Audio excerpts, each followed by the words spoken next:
इंडोनेशियार जाभा द्वीपर आग्नेयगिरी उद्गीरण देशर सीमेरु पर्वतरे थिबा सबुठु बड़ आग्नेयगिरी लाभा उद्गीरण होइथिबा आशंका पाइछि। आग्नेयगिरी लाभा उद्गीरण होइथिबा बेले पाखापाखि 4.5 किलोमीटर पर्यंत एही गरम बाष्प व्यापी जाइथिबा सूचना मिलिछि। एथिरे केते क्षयक्षति होइछि एने किछि स्पष्ट जनापड़ी नाही। तेबे पाखापाखि अंचल रहुतुबा लोकमानंकु सतर्क रहिबाकु परामर्श देइछि इंडोनेशियार विपर्यय प्रशमन विभाग। पहाड़र पाददेश प्रबल वर्षा हेबा संभावना रहितिबारु लाभा मिश्रित बन्या हेबार आशंका थिबारु सतर्क करा जाइछि। गत मे मासरु एठारे आग्नेयगिरी लाभा उद्गीरण हेउथला।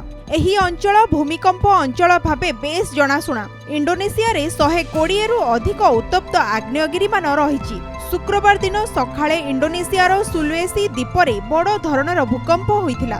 सेथिरे 46 जनकर मृत्यु होइथिबा सूचना मिलिछि। Bureau report Konark news.